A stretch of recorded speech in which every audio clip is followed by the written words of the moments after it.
I'm being joined now by a former president of Labour, of the Nigerian Labour Congress, and a former governor of Edo State, who is also a very, very crucial member of the presidential campaign organization of the Bola Tinubu Kashim Shettima Presidential Campaign Council.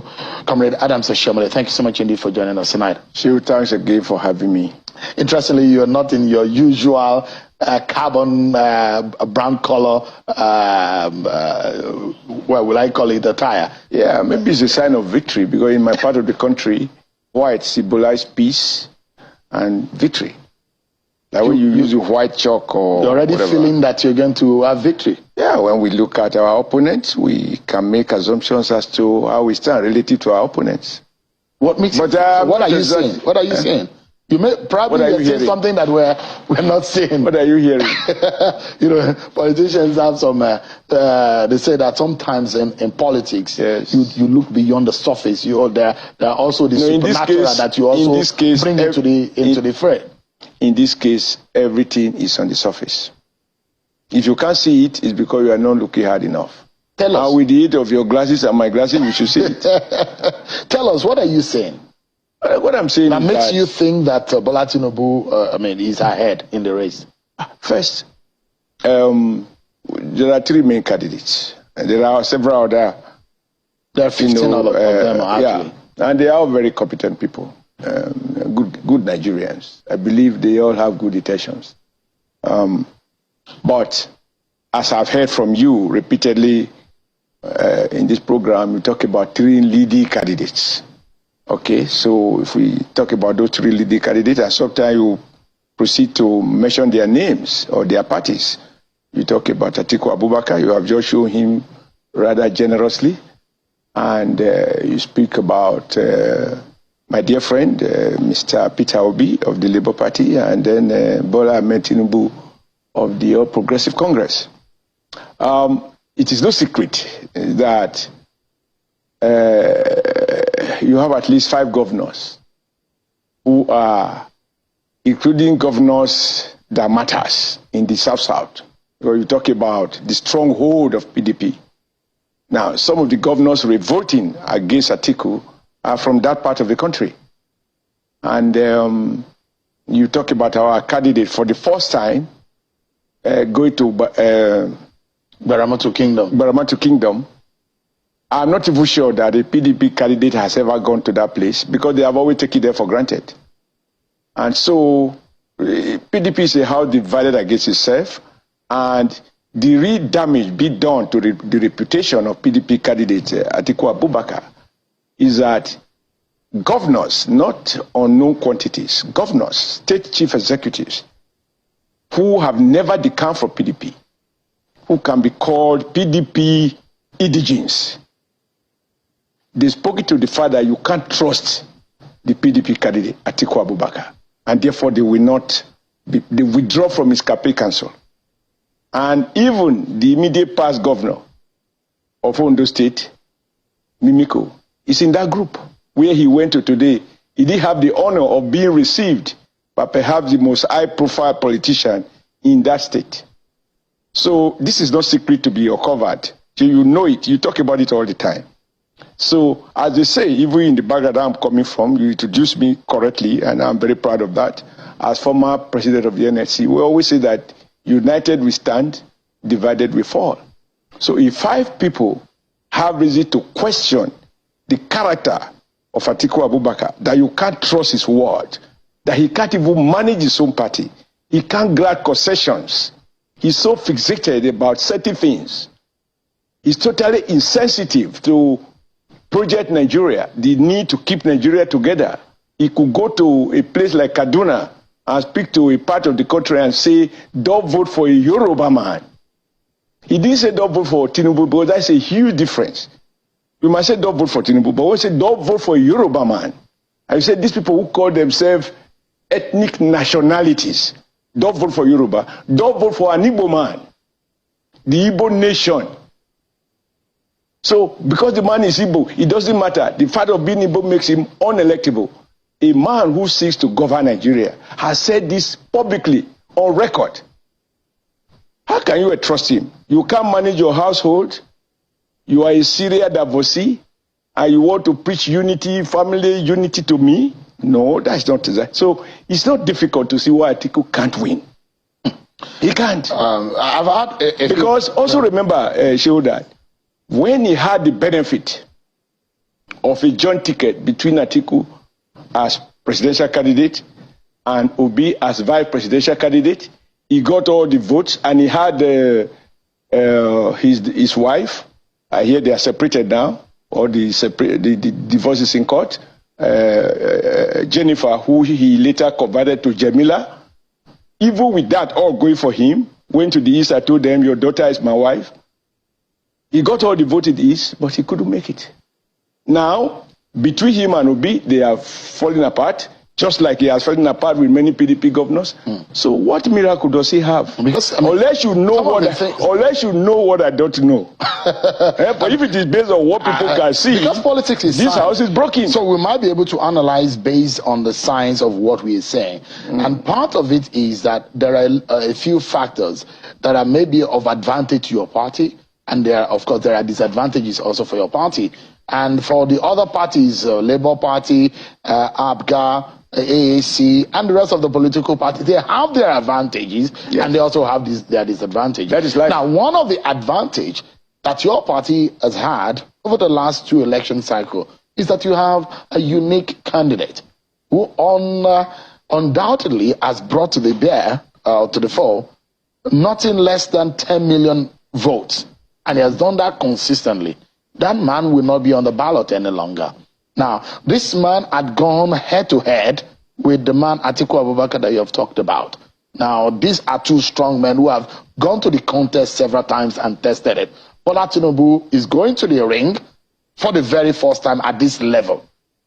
He's not been able to validate himself with any votes that we understand or know in national elections, except when he was a senator, but of course that was short-lived. But then, at the national level at this stage, he's not been tested. You don't even remember that he contested election as governor of Lagos State and he won? No, I'm talking about the national level, at the presidential level. So I'm saying Atiku Abubakar, Buhari, they've gone in the bout several times, but their votes have been tested. Yeah. But Bola Tinubu has not been tested at that level. Absolutely.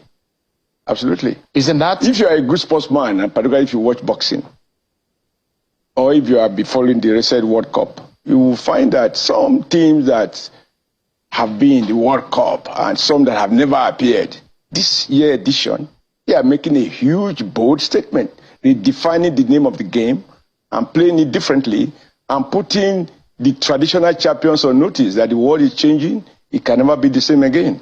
Now, Atiku is battle worried. He has nothing new to say. He will sell everything. I will sell an NPC. Once he says he will sell an NPC, people say, oh, that was the way you sold Nitel. What became of Nitel? Oh, I will enrich my friends. Even if I'm not enrich my family, so it's about enriching your friends. And so those Nigerians who don't know you, what are they going to gain? So I don't think you want to play that up. I think Atiku himself, just that at this point, it's hard for a man to say, look, I throw in the towel in the middle of the game. So you rather patch it up. You know, there's nothing. He's the weakest link right now. So among the 3 leading candidates, I think he's the weakest. So you've not touched on the question I asked about the fact that your candidate has not been tested compared to the likes. In fact, there's no evidence. Peter Obi has been on the ballot before, but your candidate has not been on the ballot before. So they have something in common. Both of them have offered themselves before and they were rejected. That cannot be a plus. But let me just draw your attention to the fact that you are, if we have to say the truth, you are easily one of the most seasoned political desk TV hosts in this country today. I'm sure you will agree that around the world, there are many who offer themselves for the first time and unfortunately they won, like Macron. There are several. So it is not an advantage. In fact, sometimes you become stale. Oh, Atiku again. what he couldn't articulate last time, he's going to de-articulate now. So I think that there's something that Nigerians are able to see, that the fact that somebody has been there supporting, not say, I have to be. For Atiku, if he's not the candidate, he takes a flight to Dubai. But you are talking of someone who, upon leaving office, supported his wife rather than himself, talking about selfless service and talking about gender equality, says, okay, you know, madam, you've been looking after the children for 8 years while I was at Alausa. Now you go to Abuja and I will look at the home front in Lagos. And that doesn't make him different. He provides support for others, including Buhari, to contest, and fortunately for him to win. Now, that shows someone who is ready to support people who he believes, you know, can handle the Nigeria project. Does that make as compared to someone who, if he's not the one, then he's out of the game. Does that make him better than any of the candidates? He speaks to character. He speaks to character. You see, when you have sets of belief, you cannot be jumping from one party to the other in every other election. If there is something that you believe in, it's not possible that today you praise PDP. Just play at Atiku's statement since 1999. As a vice president, he challenged his own boss. And then, at the end of that tenure, he's in history as the only vice president, not only in Nigeria, perhaps anywhere else in the world, who decided to question the right of his boss to contest for second term. And his boss have to go on his knees to persuade him to allow him. Because the boss trusted him, unknown to him that it was about himself. He thought they had a joint ticket. So if he's in another jurisdiction, Atiku's ambition is just about himself. It's not about Nigeria. And you know, whatever you want to say, people still listen to some persons. Some children ask, not children, young students ask Obasanjo, what is your regret in life? And without any difficulty, he said, the day I choose Atiku as my running mate. Not because of his face or of his name, but because of his character. He said it's all about himself. But from day one, he was plotting to get rid of him. But some of these things, they say the former president has said he did not make those kinds of things. No. They show it on China television. You are not one of the purveyors of fake news. No, I you don't are taking seriously. No. You need to know you are taking seriously. We don't need. So I'm saying I saw Obasanjo on China television talking to young people who asked him, "Do you have any regret in life?" It was a secret meeting. It wasn't a secret family meeting. It wasn't a scoop that somebody revealed. So based on that, you don't think Atiku should be trusted? His governor said you can't trust him. Those who are leaders of his party, 5 of them, says you can't trust this man. Every agreement we reach with him, he broke it. It's a serial betrayal of agreements. And that when he's seeking power as an applicant, he doesn't even respect agreement as an applicant. When he gets the job as commander-in-chief of the armed forces, what string do you have to pull? But if you're you know, there's a saying that you have to stoop to conquer. If you're pointing this, he's not even ready. If you're saying this, Comrade, the PDP will also say this about your candidate, and they will point out that the man that you're describing or you're pointing, you're looking at, your candidate, has also had a series of relationships with his former allies that have gone awry. They will mention the Minister of Interior. They will mention a former governor who couldn't get a second term ticket. They will list they will have a long list of people who have been allies of the former Lagos governor that have fallen off because of their own reasons. Why are you comparing potato with yams? You're talking about alliance. I'm talking about someone with his eye open by 1999, contesting as a vice president, and by 2023, challenging the then president not to run for second term, and positioning himself to take over from his boss against the wish of his boss.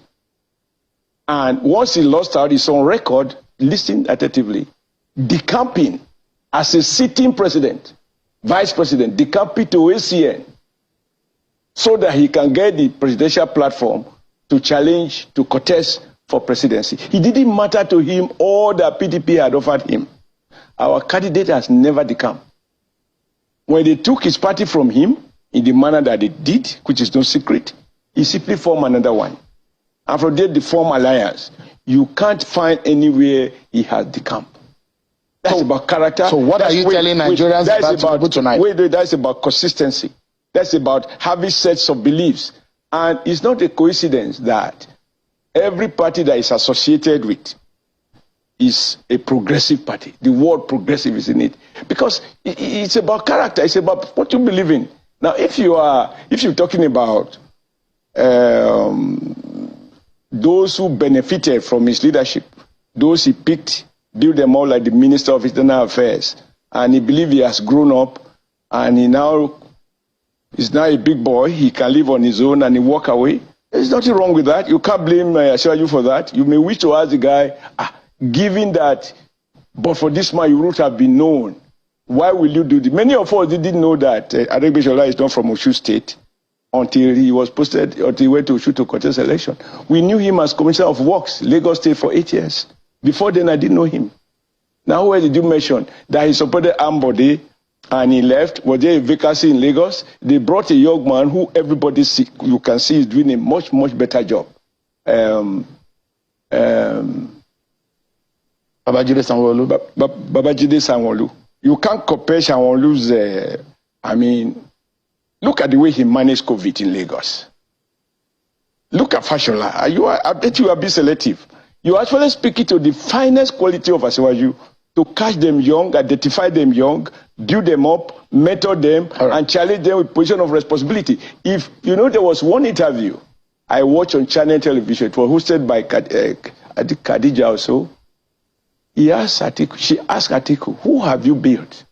Who can you say, I picked this guy from the ground, from the floor, and here he's up there now, courtesy of my mentorship.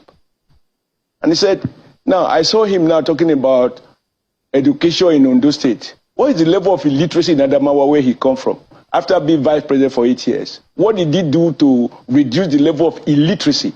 Because before you promise people what you will do tomorrow, they must examine what you did right or wrong yesterday. All right. A vice president of when Atiku was vice president, at least the first day, he was extremely powerful. I knew that because I was president of the NLC. I was more or less the unofficial opposition to that government. So you ask, how much impact has Atiku made in raising the quality of education and raising the level of literacy in Adamawa State? Yes, he built a private university, which is interesting. We need to take a break. We are due for a break. Yeah. But when we come back, we will dwell a bit on the character and the capacity of your candidate, Bola Ahmed Tinubu, and why Nigerians should vote for him. And in any case, he's on the platform of the APC. Why should Nigerians retain the APC in power? Have they performed optimally based on the promises? We're talking about that when we return from this break, everyone. So much, everyone. Welcome back to the conversation. I've been speaking with the former president of the Nigerian Labour Congress and former governor of Edo State, who is playing a major role in the APC Presidential Campaign Council. Comrade Adams Oshiomhole has been speaking with us on the program. Thank you so much indeed, Comrade, for joining us, albeit in your very unusual white garment today. So, you've spoken so much about Atiku Abubakar, and perhaps the PDP will be thinking, oh, well, Adams Oshiomhole is bothered about Atiku because he knows Atiku has the capacity to win the election. But let me get to what the question mark might be on. Perhaps it's a big fear for Bola Tinubu that Southeast and South-South could be a trouble in the political equation going into the election for the APC. APC has not really had good times in the Southeast and South-South. Was that the reason we went to Baramoto Kingdom? Well, this is a very good question. Southeast and South-South is where PDP has had their strongest hold and even the highest votes. If you look at Alhaji Atiku Abubakar's votes in 2019, he got about 5 million votes from the South. He got more votes from the South than he got from the North. And those votes came from the South-South and Southeast. Now, as we speak, Rivers gave him, I think, about 2 million votes. And now he has serious problems with Rivers. He has serious problems with one or two other Southeast states. For the first time, I mean, in 2019, all the governors in the Southeast were PDP, supporting him. This time, you have a governor in Ebonyi and in Imo who are supporting APC. Plus, one of the PDP governors that, based on these character issues, trust issues, is among the now popular, highly respected G5, or Integrity Group, within the PDP, made up of 5 governors and several other former governors like Donald Duke, Mimiko of Ondo State, and several other prominent people you can't dismiss politically. So I think there are 2 things I can see, and then you don't have to be a seasoned political analyst to appreciate this fact. But whereas President Buhari became president of Nigeria twice without the vote from Southeast and South-South,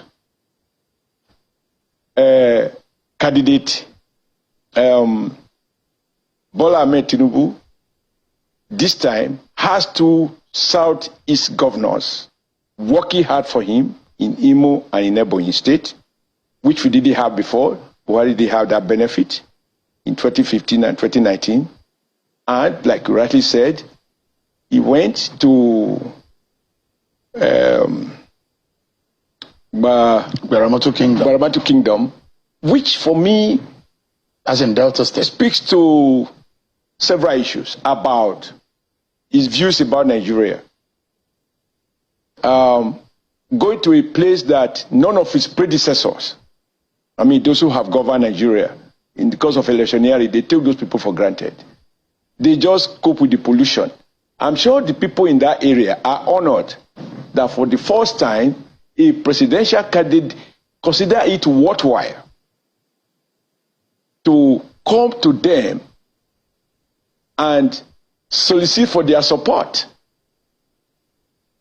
That is a huge, huge recognition and appreciation of the fact that you have a man in as Bola Ahmed Tinubu who is not looking at anybody as a minority.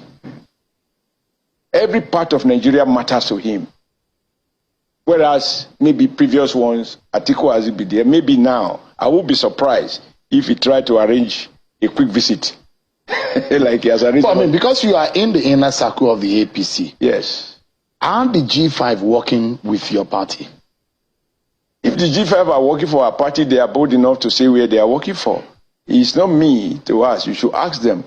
But I have not said they are working for it. If I meant to say so, I would have said so. But what is obvious, based on what they have said, because I don't believe in hidden agenda, I believe in the open agenda. Let me speak to the open agenda. They said, because of character issues, trust issues, and I think the person who has summarized it most eloquently is His Excellency Governor Wike. He said, you are not a president. We have agreement with you. We are city governors.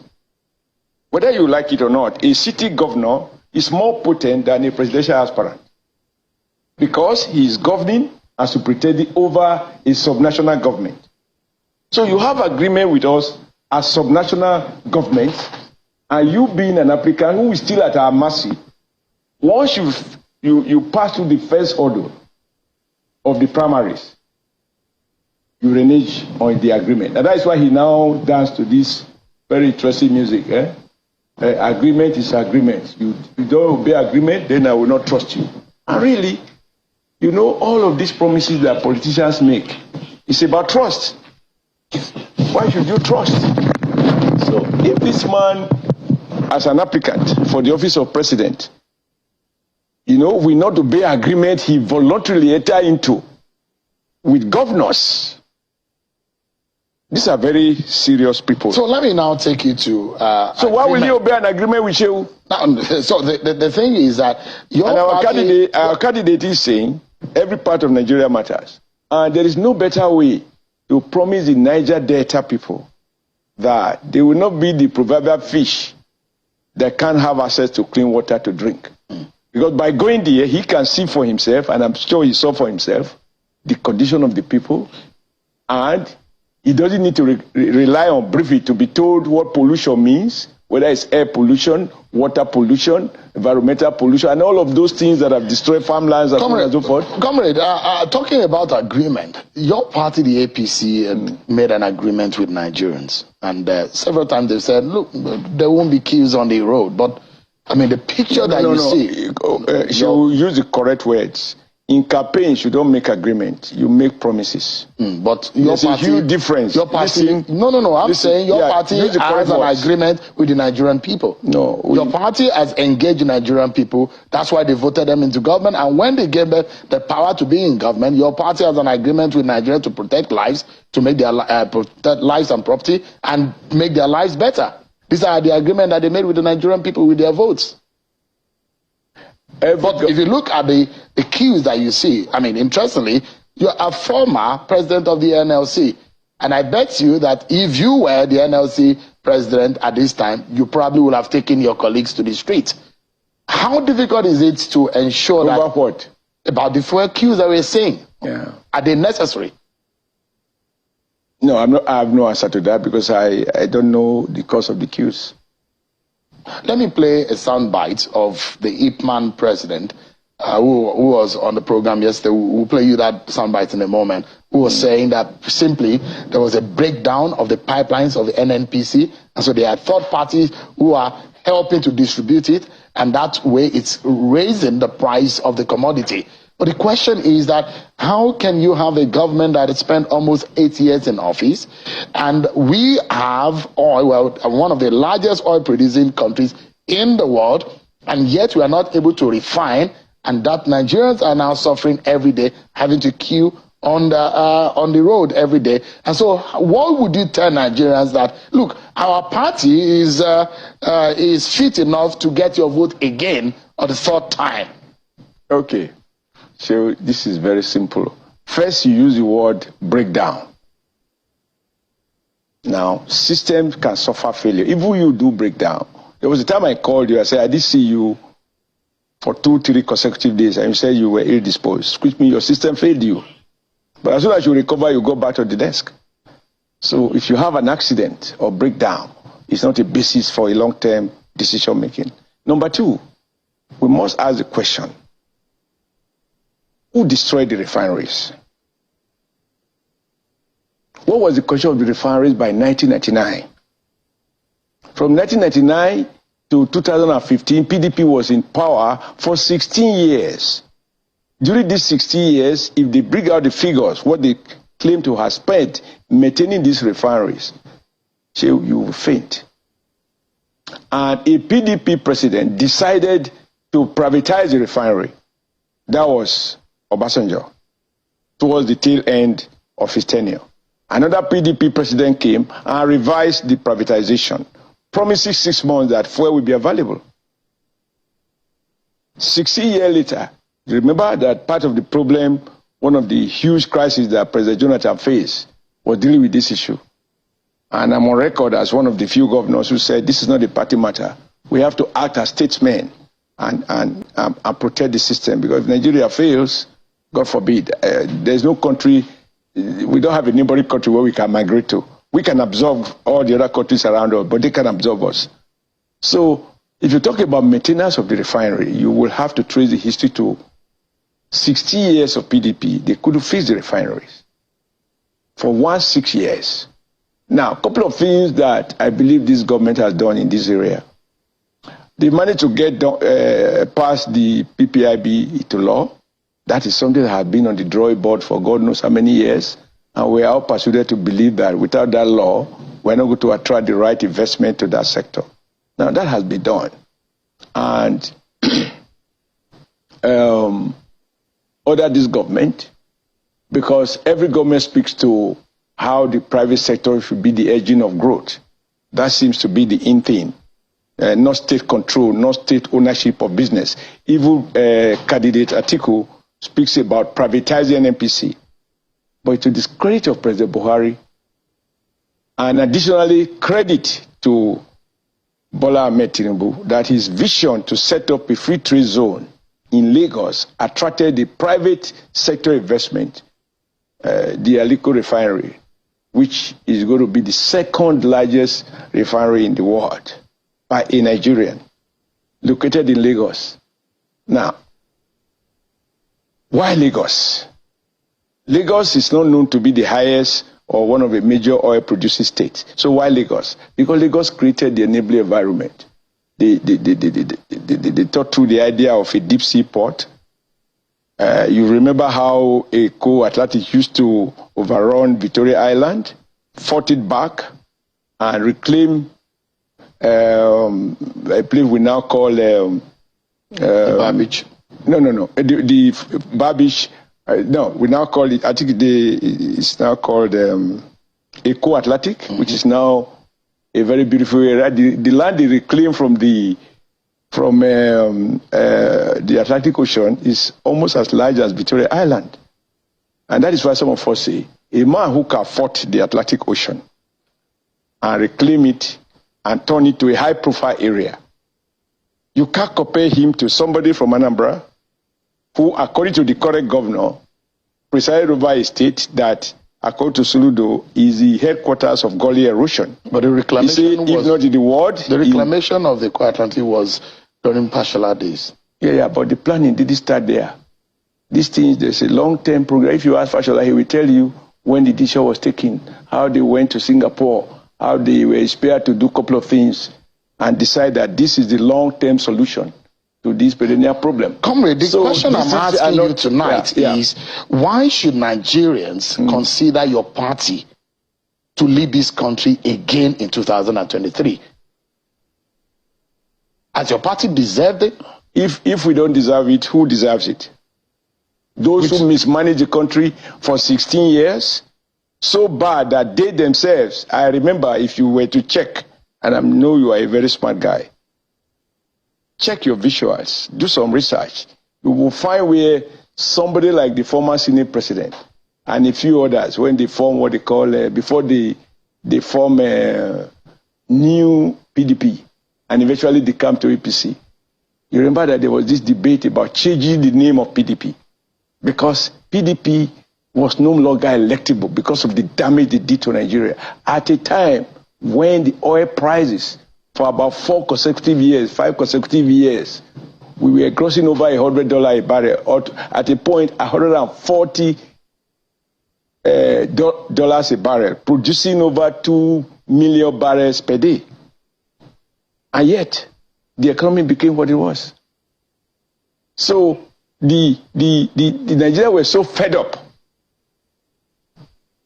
that national elections had to be postponed, because when you talk about security, you talk as if Nigeria was so secured. Now, what led us to make that promise in the first place? Boko Haram started under President Obasanjo in Maiduguri, and then get additional strength up to the time of Jonathan. So strong that President Jonathan requested of the National Council of State for endorsement to postpone national elections because 28 local governments were hosting foreign flag. So you can't conduct election across Nigeria, and the national election in 2015 were postponed. Now, whether you appreciate it or not, the truth of the matter is, go and talk to people in Borno State. They will tell you that Boko Haram has been, I mean, we can't say it's no longer there, but certainly it doesn't have the kind of strength, the power to even violate and make it impossible for people to go to mosque. Comrade, we're out of time. I will allow you a parting shot, and it's going to be in 30 seconds. A lot of Nigerians, perhaps some of them who have not made up their minds on the president they need to vote for, perhaps they're watching tonight and they're considering who to vote for. What is that one thing that you could tell them? If you have 30 seconds to convince them tonight about your candidate, what would that be? Just in 30 seconds. First, that Tinubu has promised exactly what he's going to do in a very coherent manner. The only question is, why should we believe him? Look at what he did in Lagos. The real issue in Nigeria is mobilizing resources. And look at how he mobilized resources in Lagos from a state that was earning 600 million naira IGR to over 50, I don't know what it is now, over 50 billion naira now in a month, not in a year, from 600 million. And I know this because I engaged him over the payment of minimum wage. And so he has that capacity to take the difficult decisions. Many interest groups in Lagos, went to court to challenge his tax reforms in Lagos. And today, Lagos can do without. Number two, he is a believer that Nigeria should be restructured.